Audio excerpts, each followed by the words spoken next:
guilty. We are pleased to announce that the United States Department of Justice attained a guilty verdict in prosecution of Calvin Darden.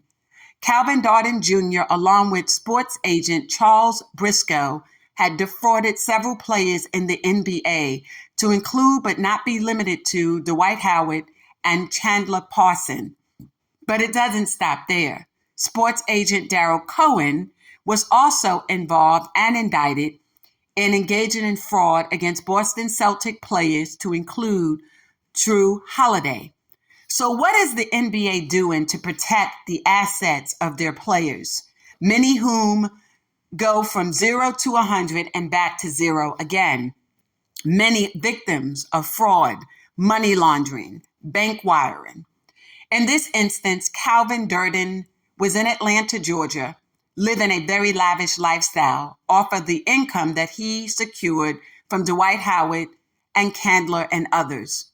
He purchased a Lamborghini, had lived in a mansion, expensive jewelry, and the like. But how do we prevent NBA players from being victims of fraud? Let's start first with the NBA themselves.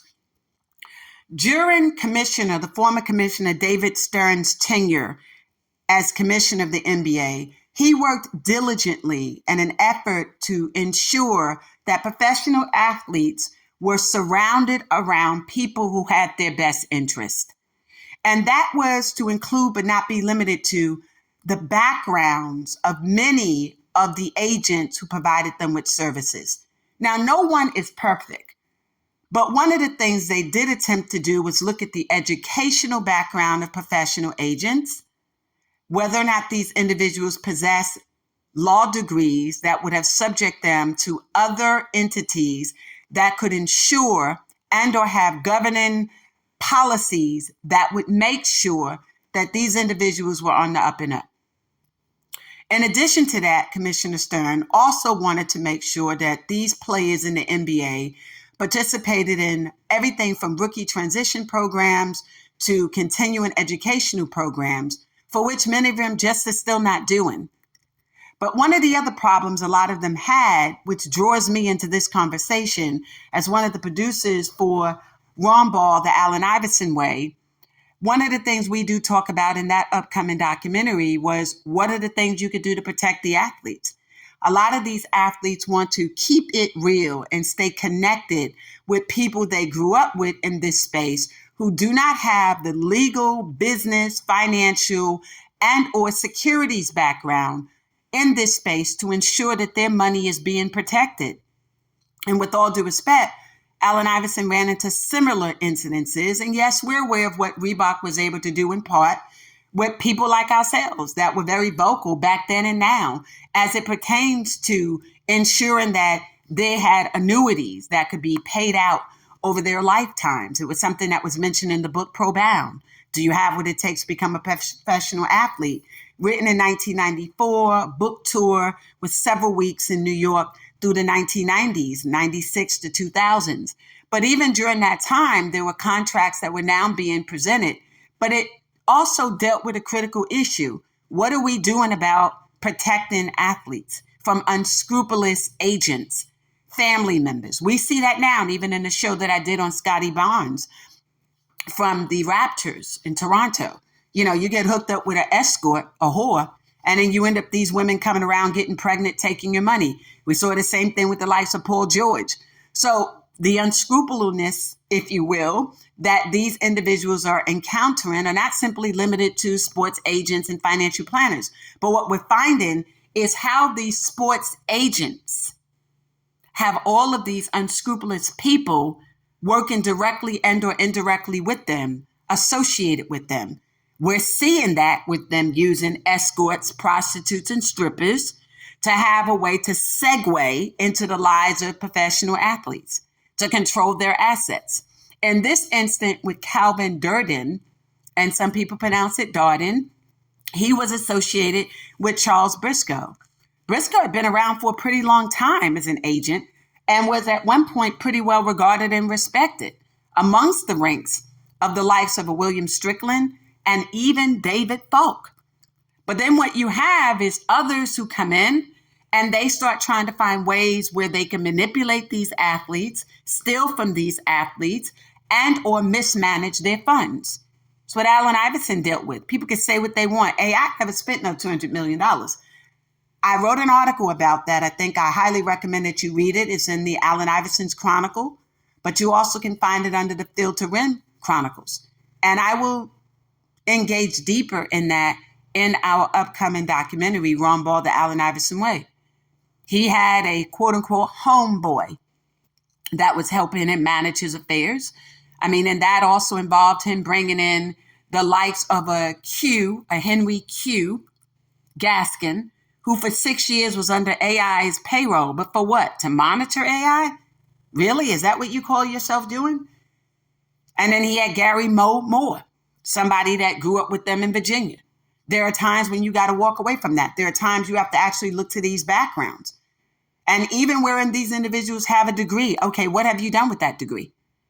The mere fact that you have graduated from college is not in and of itself enough to be able to substantiate and or prove that you alone have the know-it-all, the wherewithal, and the professionalism, the ethics to be able to manage some of the money. But in this particular case with Calvin, he literally took their money with the intent to tell them that they were investing in ownership of the WNBA team, the Dream. You heard me. Now, you think about, there have been individuals who have invested in the team ownership. Magic Johnson is a investor owner, as is the former Stan Kasten, who used to be one of the general managers for the Atlanta Hawks. So there are a lot of former professional athletes who have engaged in this space with the WNBA. But wherein someone is telling you they're going to make that investment, wouldn't you not want to do some research yourself? How much does it cost to invest in this team? Where's the documentation to substantiate that the team is looking for investors? Who are the other investors? What meetings might I have been in attendance in an effort to ensure that my $8 million is being spent accordingly? I mean, it's disheartening to know that both Dwight and Chandler were trying to do the right thing, become future investors. But wherein you give up that type of money, who, if at all, was monitoring the monitors, right? Who were monitoring the monitors? Who was ensuring that, again, the WNBA had this up? I mean, did you speak with anybody who was associated with the Dream Team? Were they telling you that this was money that they needed? Were you able to see where that money was actually being allocated? Was there a follow-up? So you're doing bank wires, yes. But once you did this bank wire, who did the money go to? What documentation did you get to state this money was paid here? These are the contracts. This is the meeting that I attended. This is my documentation of ownership or an interest, if you will, in the WNBA.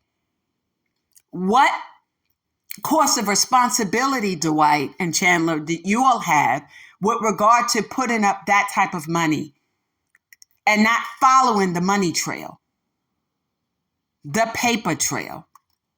So yes, there is a sense of accountability and responsibility, but it's not victim blaming. There is a difference. $8 million is a lot of money through any lens. Now we have Darryl Cohen, who's done the same thing with the players on the Boston Celtics and others. The sad thing is the history of fraud in the NBA amongst and against NBA players. It goes back to the 1960s. We see it again, fast forward 30 years later, the 1990s, with players from, at the time, it was Shearson and Lehman brothers, a lot of black agents, black and white agents, black and white financial planners were involved in defrauding. Some of them were employed at now what we call Goldman and Sachs, Shearson and Lehman brothers. And so we saw this fraud. Chase, now it's Solomon, at the time it was Solomon Smith Barney. And so over the decades, we've been seeing that a lot of these athletes are continuously being victims of fraud. So how do you protect yourself? Obviously, many of you come from no pay to low pay to one day making pay, so you don't have the necessary background or the know-it-all to manage your affairs. So you're trusting individuals to do so. So what, therefore, is the role of the NBA now under Commissioner Adam Silver's watch to ensure that these athletes are not being defrauded? So here's some recommendations. Go back to doing some of the things that David Stern implemented. You were his deputy. You saw some of the things he did to protect the interests of these athletes. And then what is the role, if at all, of the NBA Players Association? So let me tie these two together.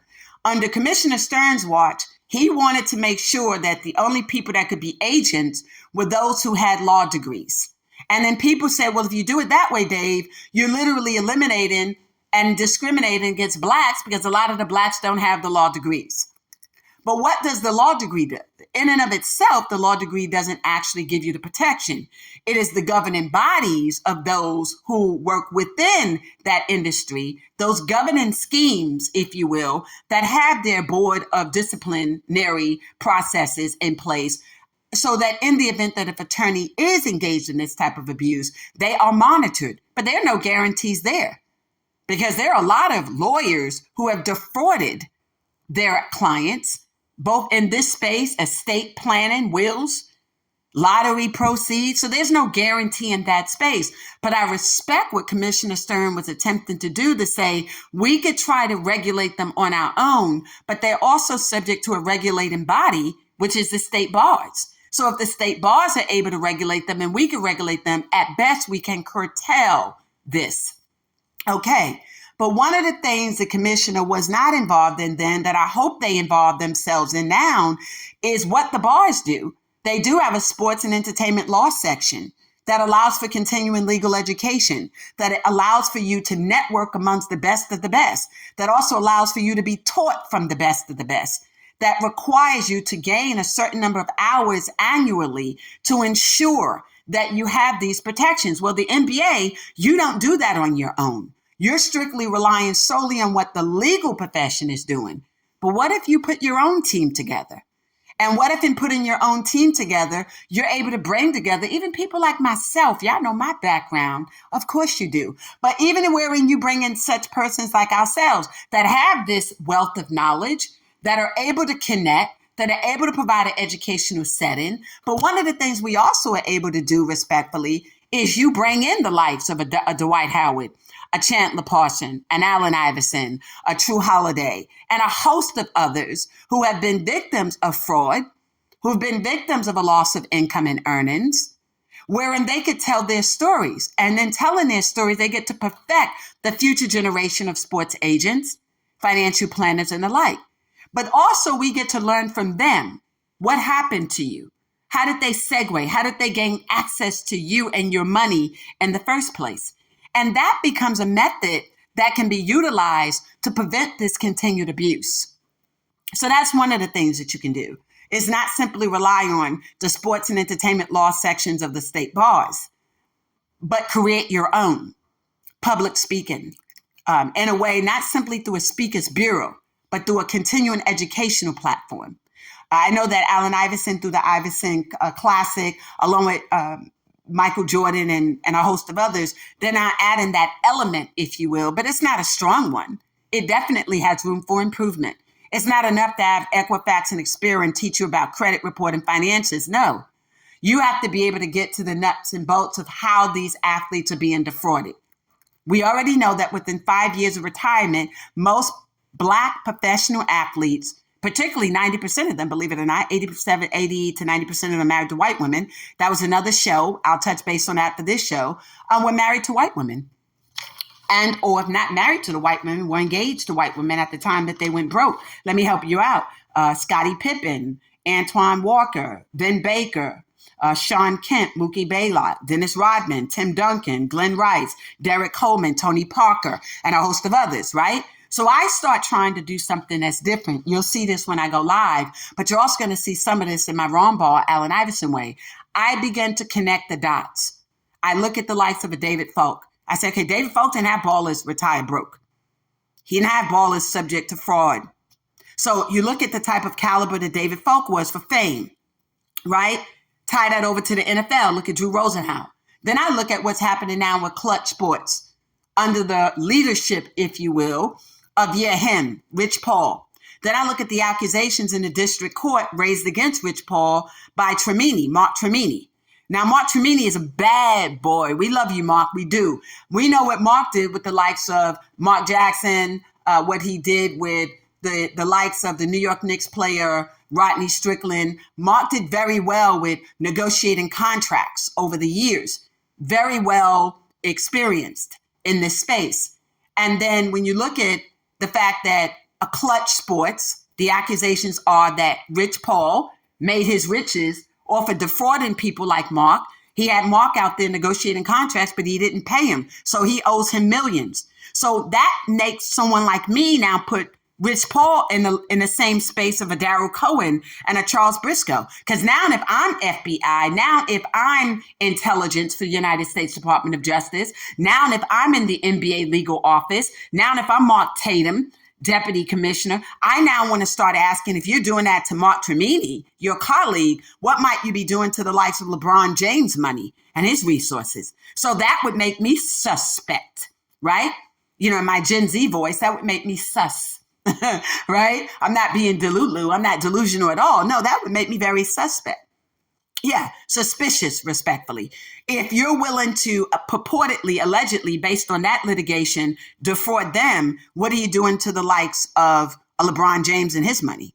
So what therefore becomes the role of a CJ McCollum and, you know, I was going to name off a couple of other people, but I'm going to leave it there for now. I'm going to save that for another show. But what might be the issues that the NBA Players Association needs to look at to ensure that this generation of ballers are being protected by their agents, right? Especially in light of what you're dealing with. Everybody wanted a black. Give me a black agent. Okay, well, you got him. What did that do? I'm just asking. There are times where race is and should not be the factor. You look at the qualifications. I'm not talking about snow bunnies and tricks and hoes and all that type of stuff. No, I'm dealing right now in terms of the business lens. Okay? Because I don't need nobody saying, well, if that's the case, no. Scotty Barnes' girl was a whore. She was a whore. Yes, quote me. Bumble escort. Those are whores. She was an escort. An escort is a fancy term for a whore. Okay? Y'all can fix these tricks up any which way you want. She's uneducated and was unemployed. She has no background in the space of even coming close to helping him to manage his affairs. Naira, on the other hand, Lanira, who's employed at Ernst & Young, yeah, that type of background, right? The MBA, employed at Ernst & Young, strong background, accountant, taxation, finance, and business. That's the type of background. She, to me, would be the equivalent of a David Falk. Okay, thank you. Okay, that trick he got, she's like a Charles Briscoe, you know, the Darryl Cohen type. Don't come at me with none of the nonsense. So, and don't say I'm parsing or, you know, oh, well, she's contradicting herself. No, I'm not. I just explained the difference. But there was a movement that they didn't want Jewish agents because they said the Jewish agents were ripping them off. Okay, well, Darryl Cohen is Jewish. Okay, I get that. And there was a lot of others. But David Falk is also Jewish. And David Falk loved his clients, respected his clients, took care of his clients. His name is Fame for a reason. Okay? Fame. Falk, athletic, management, enterprises, whatever which way, marketing, management, it was Fame. And his plays included, but were not limited to, Patrick Ewing, Alonzo Mourning, the late, great Dikembe Mutombo. You see where I'm going. Yeah, Michael Jordan. Yeah, I did say Michael Jordan. Glenn Big Dog. Yeah, I did say him. Yeah, I get it. You understand it. Chris Webber. Yes, some of the most lucrative contracts in NBA history. And guess what? None of them are broke. And you know what else is a coincidence? All of them married black women at the time. Yeah, including Michael Jordan, to the tune of having $168 million to give to Juanita Van Noy Jordan. Yeah, because that's under David's watch. Allen Iverson was under David's watch too, and then he fired him. What was he thinking about? Right? But while he was under his watch, he was doing very well financially. Okay? So what is the role of the NBA Players Association? Do you go back to the days of demanding lawyers only? I think not, but maybe a legal education.